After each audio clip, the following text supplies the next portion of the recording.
नमस्कार, प्रभा साक्षी कर्तव्य पथ में आप सभी का स्वागत है। आज के इस कर्तव्य पथ में बात करेंगे कि उत्तर प्रदेश बन रहा है मजबूत और बुनियादी ढांचे का प्रतीक। तो आइए देखते हैं आज के इस कर्तव्य पथ को। लेकिन उससे पहले अगर आपने हमारे चैनल को सब्सक्राइब नहीं किया है तो जरूर कर लें, ताकि आप ऐसे ही इंटरेस्टिंग और जानकारीपूर्ण कर्तव्य पथ देख सकें। उत्तर प्रदेश देश की आध्यात्मिक विरासत को सहेजने वाला राज्य बन चुका है। इसी के साथ उत्तर प्रदेश भारत की आर्थिक और औद्योगिक प्रगति का प्रतीक भी बन गया है। विश्व के सर्वाधिक लोकप्रिय नेता प्रधानमंत्री नरेंद्र मोदी के कुशल मार्गदर्शन में ही उत्तर प्रदेश एक नई गाथा लिख रहा है।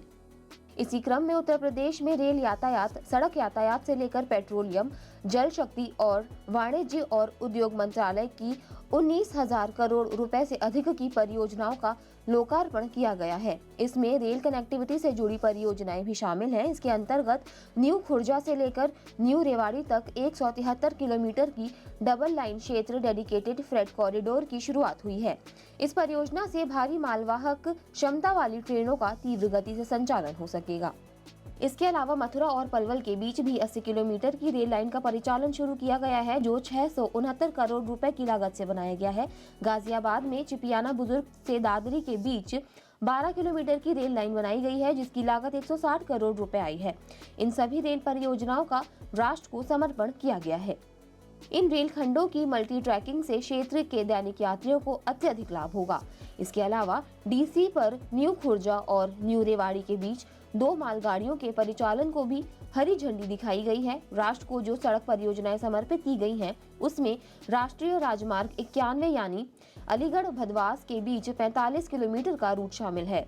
इस नए रूट से ताला नगरी अलीगढ़ और इत्र नगरी कन्नौज के उद्यमियों, निर्यातकों और कामगारों को दिल्ली तक सीधी कनेक्टिविटी मिल सकेगी।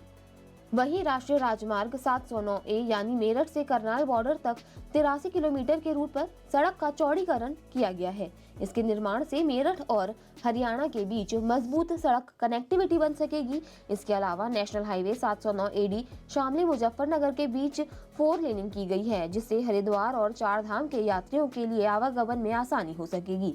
इसके अलावा राज्य में कई सीवरेज योजनाओं को भी हरी झंडी दिखाई गई है, जिसमें मथुरा सीवरेज योजना शामिल है, जो 460 करोड़ रुपए की लागत से बनाई गई है। इसके अलावा मुरादाबाद सीवरेज प्रणाली को भी हरी झंडी दिखाई गई है। इन योजनाओं से मथुरा में यमुना और मुरादाबाद में रामगंगा में होने वाले जल प्रदूषण से राहत मिलेगी। इसके अलावा राज्य में इंडियन ऑयल के टुंडला गौरिया पाइपलाइन परियोजना का भी उद्घाटन किया गया है। इसकी लागत लगभग 676 करोड़ रुपए है। इस परियोजना के जरिए मथुरा और बरौनी की रिफाइनरी आपस में जुड़ सकेंगी। इसके अलावा काफी कम लागत में पेट्रोलियम उत्पादों की सुरक्षित उपयोग भी हो सकेगा। प्रधानमंत्री नरेंद्र मोदी ने ग्रेटर नोएडा में इंटीग्रेटेड इंडस्ट्रियल टाउनशिप का भी उद्घाटन किया है। इस राज्य में औद्योगिक विकास को मजबूती और तेजी मिलेगी। यह आर्थिक उन्नति के लिए रोजगार और व्यापार के कई अवसरों को पैदा करेगा।